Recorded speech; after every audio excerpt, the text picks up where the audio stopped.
Yep, that's what I said. I always expose them. The ITT fallacy, illegitimate totality transfer fallacy. Everywhere you see word of the Lord, chucking Jesus right there. Everywhere you see word of the Lord, that's Jesus. Everywhere you see word of the Lord, that's Jesus. That's the ITT fallacy right there. Okay, By the word of the Lord, you have a question, brother. I got to ask you one question, man. Please forgive me. Hey, when you come on the app, do you do a word search for Trinity to see what you can get on? Hey, brother, you are the best you are the best Trinitarian battler I've seen on this app, dude. You.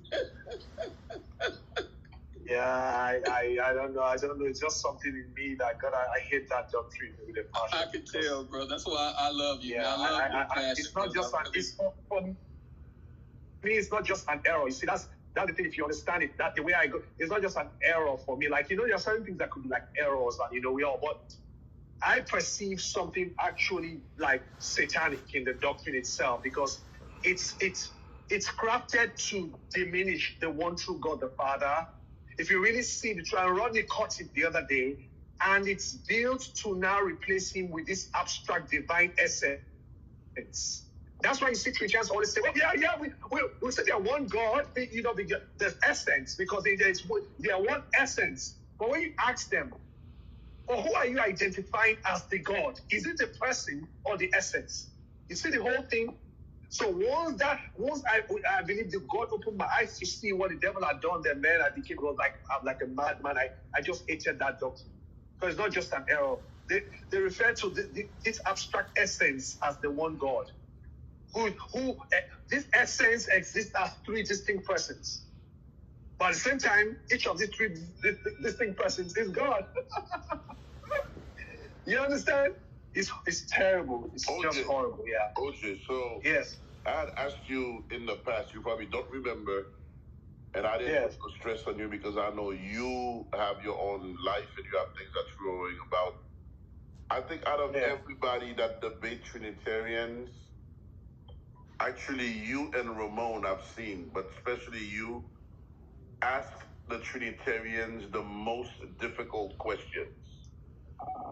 You got a very, not only you can debate against it, and I told you this, you probably don't remember, right?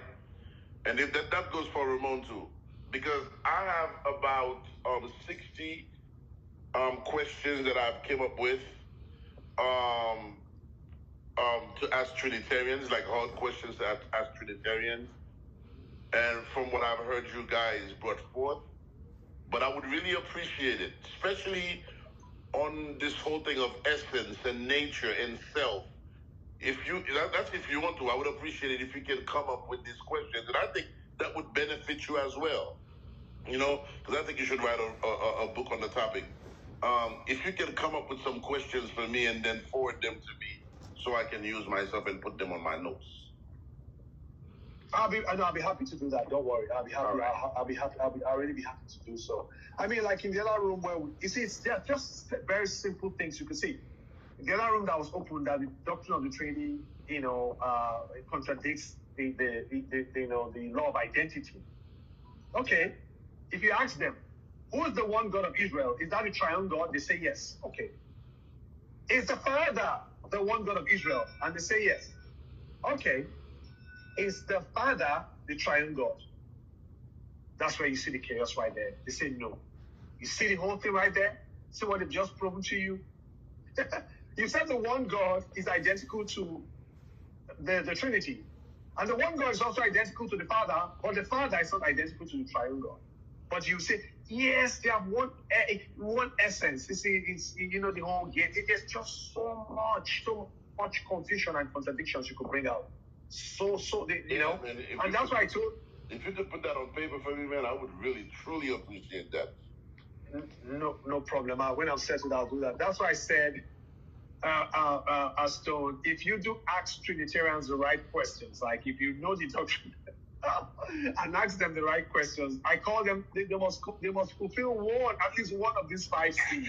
I call them the 5 C's. They must either contradict themselves, contradict the scriptures, contradict the doctrine of the Trinity, confuse themselves, and finally, when all things have been done and they have no place to hide, they will conjecture a mystery. Take my word for it. You just try it out. These 5 things I've mentioned, there's no way they must fulfill one of them. One of these 5, I call them the 5 C's. Contradict themselves, contradict the scriptures, contradict the doctrine of the Trinity, confuse themselves, and when all have been said and done and they have no other place to hide, they will conjecture a mystery. It's a mystery. You can't understand God with your carnal mind. Your problem, Stone, is that you're trying to understand God like humans. So this hypocrites will go back to Icad and tell you it's like Adam and Eve. You see what they do? Icad, God is like Icad, like Adam and Eve. When it's convenient, they want to use Adam and Eve and then to describe. You're trying to explain something that they say is incomprehensible. They've been spending hundreds of years trying to explain something that they say can't be explained. Exactly. So it's just it's yeah. But I still. Yeah, but I still like the horse over there, in front of the TV, and you see the little purple roofed house, and you see a tent. I mean, there's all kind of stuff in here. Right here where I'm sitting. I'm sitting in a chair. That's all I'm doing. And I've listened to 6 minutes. 6 minutes of conversation. Did you hear those 6 minutes of conversation? People are spewing words all day long on different places. Have you ever run into somebody that won't shut their mouth? And if they ever get the floor, it's going to go on and on and on. And it's amazing, how some of these people, they go to school, they learn how to read books, and then they learn how to take the stand, and you got to be quiet for an hour and listen to them. Well, you're not going to listen to me for an hour this morning because I'm watching the timer on the video. Now, did I say that I have never listened to somebody for an hour? Of course not. Can you say you have never listened to somebody for an hour? Maybe you can. I really don't know. But I would like for the people to understand that horse over there has got springs.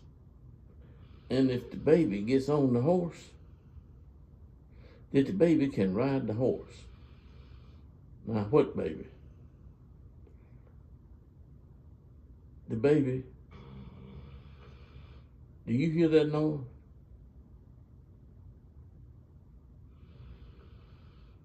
If that noise is coming out, that's a dog snoring.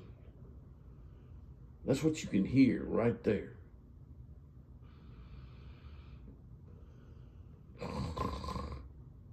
That was me making a noise. That other noise, that's the dog snoring.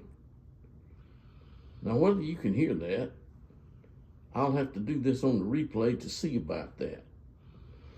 But I do want these people, and you people, I want all people to understand that God has created. If God has created, then no one else has created. If God has created, did you hear what I said? If God has created, who created? If God has created all things, then now you're going to tell me somebody else has created all things? Seriously, folks, seriously, if you think that horse over there that's got you see it in the picture, if you think that horse is fixing to start moving without somebody getting on it, it won't. At least it hasn't.